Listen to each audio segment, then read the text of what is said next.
Hello, everyone, and welcome to the very first video of the Frank and Arthur Show. I'm here with my wonderful dad, Frank. Hello, Dad.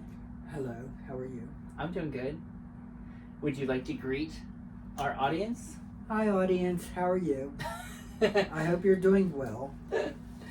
Well, I'm really excited, Dad, for us starting doing the podcast again. It's been a while, hasn't it?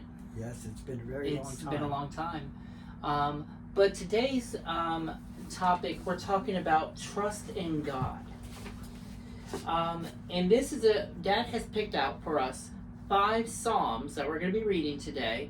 And we'll just be talking about it, about God's goodness and care for his people. So, Dad, what's the first Psalm you would like for us to read today? Psalms 121. Psalms 121? Very good. And would you like me to read, Dad, or you read? You could read. Okay. So if you are watching, please grab your Bible. We are reading out of the New King James Version. Dad really likes that version, do you not? I love Psalms. Yeah, I love this version. Okay. I love Psalms altogether. Yeah, Psalms is his favorite book out of the Bible. And if you're new here, please like, subscribe. You can check us out on our YouTube channel. Before, you all might remember us from Coffee Talk. And we did a lot of good things there, didn't we, Dad? Yeah, we did. All right, so Psalms 121, he's giving me that look. I will lift up my eyes to the hills, from whence comes my help. My help comes from the Lord, who made heaven and earth. He will not allow your foot to be moved. He who keeps you will not slumber. Behold, he who keeps Israel shall neither slumber nor sleep. The Lord is your keeper. The Lord is your shade at your right hand. The sun shall not strike you by day, nor the moon by night. The Lord shall preserve you from all evil. He shall preserve your soul. The Lord shall preserve your going out and your coming in from this time forth and even forevermore. So our psalm here today, Dad, we're reading is that trust God to guide his people. How does God guide us? Like what's one tool that we have access that helps guide us in his way? Well, first of all, I would think faith. Mm-hmm. He helps us not human things, but spiritually, he will definitely help us. Because human side, when we ask for something, he does it. People are glorified, but they shouldn't be. That's vain, because that's what they're asking for. Right. God does miracles that we don't expect, and and I think that's how you would stay in the faith, not wanting, but what God could do for us to make us have the spiritual thing to be with him to get to paradise, obviously. Okay. So with that, I think so faith clearly is very important to our walk with God. And praying and just leaving things up to God, no matter how bad the situation could be. God could heal everything and find us out of the pit. Yeah. I would say. Yeah. And I know it don't sound right all the time, and like, oh, it's not happening to me. It's not our time. It's God's time. Yes. Maybe he has to say, correct yourself, and then I'll help you. You know, I mean, he's doing his path. He knows already in his book what our lives are going to be like. And like I said, if we don't have God in our heart, and we're just saying we want, and he'll help us. Right. You might as well just not even do anything, because you're mocking God, and things shouldn't be mocked. Right. Like when I look in the mirror, I says, am I doing this for God today, or am I just doing it just to look good, or just you know, you have to look at yourself. Right, because that does seem very vain. Like, oh, look, do I have to put on my hair, fix my hair, do makeup? I mean, they're all vain. That is not for God. That is your appearance to make you look good.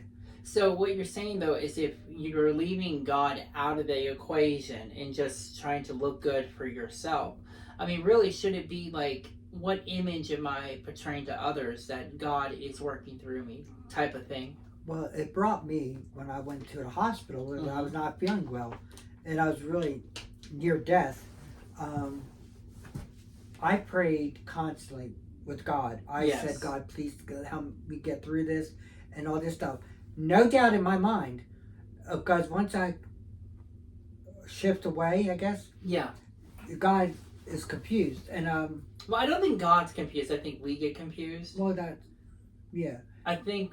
Are you saying that because like we're turning our head a little bit, right, and having a doubt? We are the ones that are at the fault. So we have to doubt. I got you. And so when I went in, I was really bad. I had bacteria infection inside my body, and they didn't know what to do. They gave me antibiotics, they gave me whatever, and all this stuff, and I was in pain. And like I said, I always said, God, please get me through this.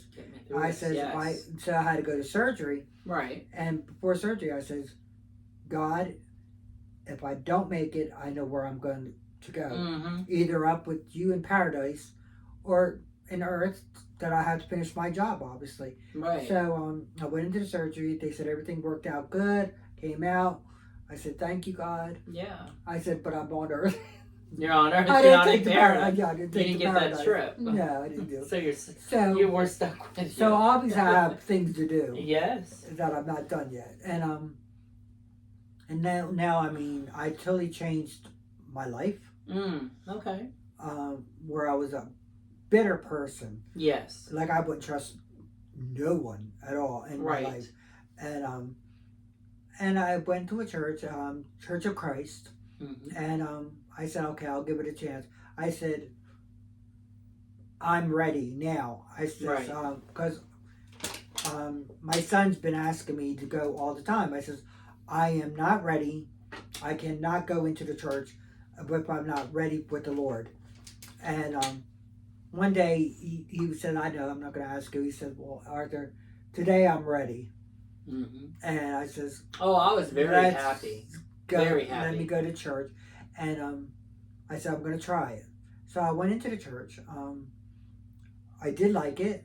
I met wonderful people. And you were welcomed with open arms. Oh, yeah. And I said, well, okay, let's go. And so then on New Year's Eve, I said, Arthur, I think I'm going to get baptized now. And he says, okay, you want to get baptized? I said, yeah, because it's the new year, new life, newborn. Everything's going to work out where nothing's going to bother me. So I did that, and I got baptized. For that 1 second, I felt love, like a light and everything. It's just, you're pure. It's that moment. And because I said I was going to go into this all in. All in. Like I had a contract. I said, this is me now. And I said, the only way to get better is you have to leave it to God. And I got baptized. Everybody gave me hugs, and they were so happy. And ever since then, I started seeing my spiritual getting higher, and less with the evil. Yes. And I thought that was very important to me because one day I went to get food, and your boss said, oh, yeah, Miss Tooley. Yeah, said, Frankie, you look different. Oh, and she noticed. And I said, there's the beginning of where my faith is showing. Yeah. And why would I want people to say, you're worth nothing when I die? I want to leave a mark. Right. But a very good mark with that. So people say, he changed from bad to good. Yeah. And I want people to remember me on that stone, that I'm a loving person, funny, and appreciate people that I will help. And I just had to change my life, because now I ask, what would Jesus do? And yes. So when I walk out that door, I say, no, I'm not going to act like Jesus, or I'm going to act like a creep. And right. And I don't want his head turned to me ever. Right. Like when I get to heaven, I don't want him to say, I don't know you. You want him to welcome you, like how when you were welcomed within the church. So when you end up meeting him, welcomed with open arms. Absolutely. I just don't want to do things. Now, if I don't know I'm sinning, I still pray. Yes. If I sin today, it's important to do that. I mean, even if you don't know it, I still say, God, if I sin today, please forgive me because I did not know. But if I do know and I'm still doing it, I mean, I could ask for forgiveness, but I still did it in my mind. Right. It's really bad what you're saying, willful sin. Yeah. When you know it's wrong and you still do it, that's very bad. It's like like a stove. Yeah. If it's hot and you say, "Tuck on your that," it's going to be hot, or you're going to burn your hand. Still do it. Then you still touch it. You knew it was wrong. I mean, warnings were there. I mean, people were telling you to help you, and that's what the church is doing for me. They're actually helping me, and my son's helping me to get organized because yes, organization is really good. Yeah, like you have to be prepared. Like when I go to court, like I used to be a lawyer, you have to be prepared. You just can't go in there and say, "Oh, I don't have any of these papers. I don't have nothing," and just expect the judge to say, "Well, yeah, I'll believe your story." No, you have to be prepared. So when you do get to paradise, you know what you said, and you know what they prepared for. Like I don't want to remember anything of my past. When I got baptized, that was out. So now it's the new me. So I try never to go back to my past because it really hurts me. And I say, God, just lured me to the right side, so I will never go to the left side. So that's what it's been doing. And because I've been having, I guess, lack of sleep. Yes. Going on, and every night I say, God, please help me go through to sleep and help me get better. And miraculously, He has been doing that for me. I mean, I still have to take a little bit of medicine, but I'm here. Like when I wake up in the morning, I say, God, you gave me breath, and I'm so happy that I'm here to help somebody else to get their life in order. Now, can I ask you a question? Sure. Because since you're talking about having your life within order, there are probably viewers of ours that are not Christians. And we honestly welcome all viewers, whether you are a Christian or not a Christian. How can the Bible, God's Word, help them? Because this is a tool at our hands that we can use. How has the Bible helped you in your Christian walk? Because we're talking about to trust God to guide His people, and the Bible clearly is a guide, but how has it helped you on your walk with Him? Through things that happened in my life, like I said, I always loved Psalms. Psalms has, if you're angry, if you're sad, yes, if you're hating something, and all that. This book, the Bible, has everything that you need to better your spirit. Yes. And because one time I was like in a suicide mission. Yeah. And I didn't know what to do. And I says, well, nobody loves me, nobody cares. And clearly that's all coming from Satan. Well, yeah, absolutely. And I says, what can I do? And I was dating a girl at that time, and she says, why don't you come into my house and we could teach you in the Bible. And so we used to read the Bible, like parts of the Bible. And I says, okay, that's interesting. So she gave me Psalms. She says, here, read this part of suicidal. And I looked at it. I says, wow, you know what? The book is actually telling me that I will be damned if I commit suicide. And I says, I don't want to do that. And I started just reading the Bible. I started liking it more and more and more. And because every situation I had was definitely in the Bible. It don't have to always be in Psalms. It could be in another area. Throughout the Bible. Like Jonas? Jonah. Yes. Jonah is a very good... Jonah's a good book to read, yeah. And all that. I mean, and I can't think of her name now. Esther. Esther. Which, by the way, are the only two books in the Bible that there is named for a female. But very good books, and there are many wonderful stories and everything.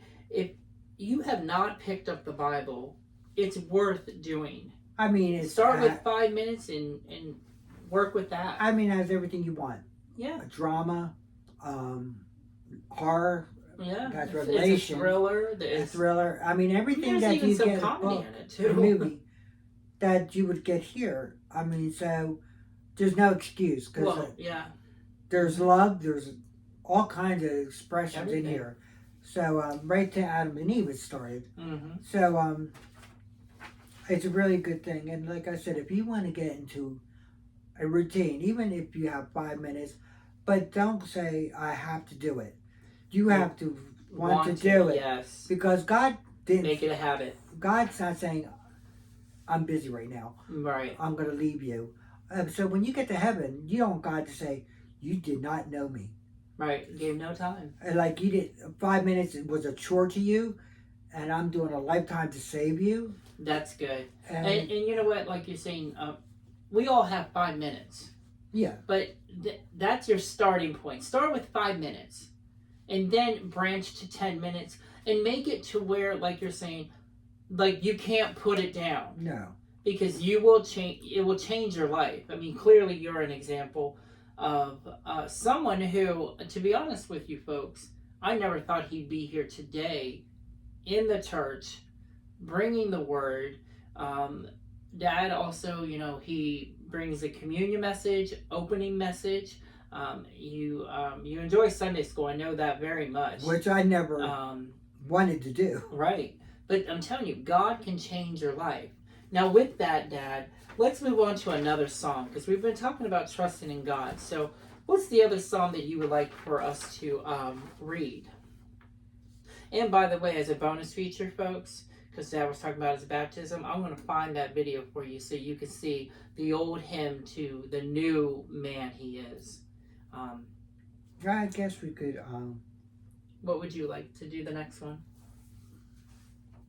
I guess we could do the shelter and refuge. All right, and what psalm is that? That would be 91 Psalms. Psalms 91, everyone.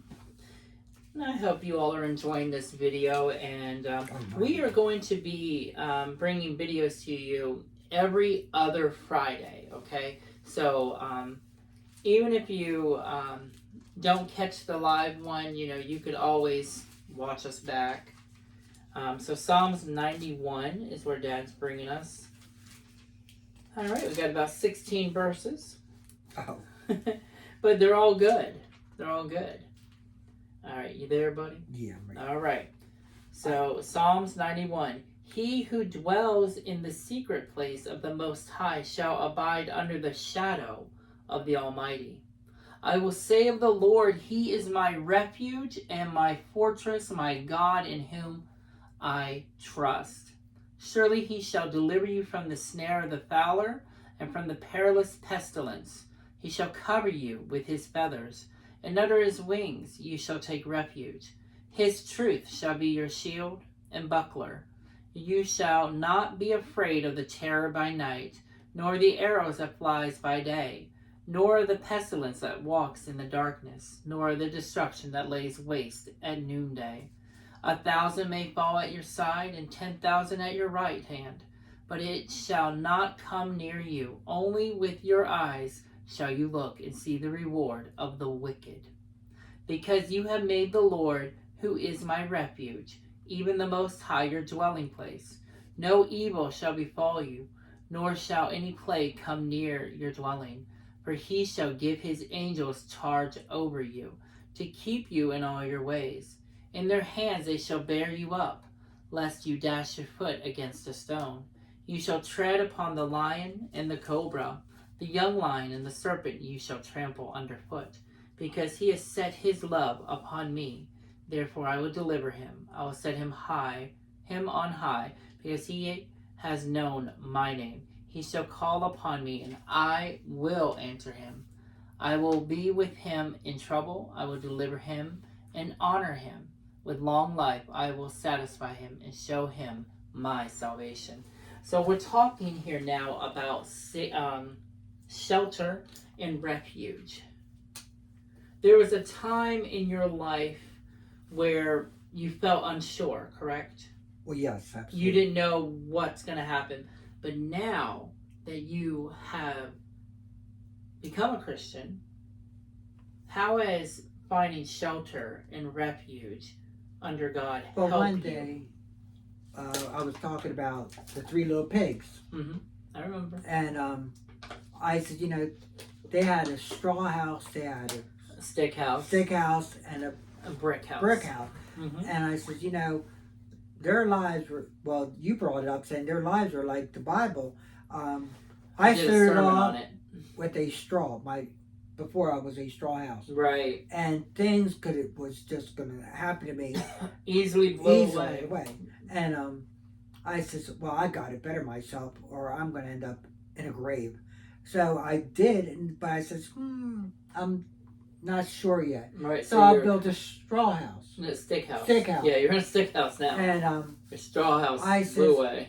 But that went somewhat better, but it still went down because I still had doubt, and I still was going to be on the other side. Mm-hmm. And I said, but I want a good side, but it wasn't going to last. Right. So I says, I have to get better again. Yes. So I am happy, and I don't have to worry about anything blown away. So there was the brick house. I said, that's another part of my life that I'm solid now. I'm on the rock, and I'm secured. And I did that, and I feel so grateful that happened to me because now I got baptized. Yeah. I see the Spirit. He is my refuge. He is my guidance, and I don't have fear anymore. I think what you have is a strong foundation. Absolutely. Because as you talk about, and when Dad was talking about this in another Bible study class that we were in, he talked about not having foundation in his life, and you mentioned, and I automatically started thinking about, because you talked about the three little pigs, and I was like, that would be a great sermon. Just because it's a nursery rhyme or a fairy tale, there's something biblical that we can learn. Your straw house that we've all had, weak faith, there was nothing. It could be blown away. Now, when you talk about the stick house, there's some foundation, but it wasn't secure enough. Right. And then when you talk about having a brick house, one that can withstand hurricanes and all those things, like the big bad wolf couldn't do nothing about it. And that you would had be foundation. The devil. Right, the big bad wolf represents Satan. Devil. Yes. So, and that's where you are now. It's within that brick house. But now I have such a glow that if somebody harms me, I know where I'm going. Right. I don't have to, if somebody punches me or hits me, I don't have to fight back because God is with me. Yes. So they'll have their wrath His way. I don't have to do nothing. But if I show violence back or things back, I'm not doing what God did. Look what Jesus went through. That is true. And if I hurt my hand or something and I'm in a little bit of pain, that man went through things that I could not believe. Yeah. When he died. And horrific. And I says, and I'm complaining about a sore tooth or a toenail or something else. Compared to what he went through. I mean, you leave everything to faith. And without faith, you're not going to move nothing. You can't do it. And your shirt even says it. Yeah, my shirt says His shirt, I don't know if y'all can read it, but it says, faith can move mountains. And it will definitely move mountains because, like I said, I was drowning. And without faith, I was really underwater. And then I said, okay, well, I'll take care of that deal. And I started reading the Bible a little bit. Yes. But I still would put it down. And I says, well, now I'm above water, but I'm still surrounded. Yeah. And I'm like, what am I doing wrong? So I said, I'm going to keep reading the Bible till I get this in my head. And I started doing that. Now I could not walk on water because only Jesus could walk on water. Well, Jesus and Peter until he doubted, but yes. So I now I'm above water. Yeah. And now I'm not drowning, and now I don't feel anything. Like I watch what I eat, drink, whatever. Yeah. And Your eyes have been opened. And yes, it was. I had blinders like a horse. Like I just stayed forward, and like nobody was going to tell me what to do or to help me. And so then I started to take them off, and now I could see around me. And I didn't like what I see around me. I said, well, how can I better it? And that's when I started doing the Bible. And let me tell you, the Bible helps me a lot. And without the communion, you're really not doing anything. Justify your body and your spirit. The Lord's Supper is very essential to the Christian walk. Thank you, Dad, for that. Now, I want to talk about Psalms 125 because I want to pick one of these psalms, and this is about trust for protection.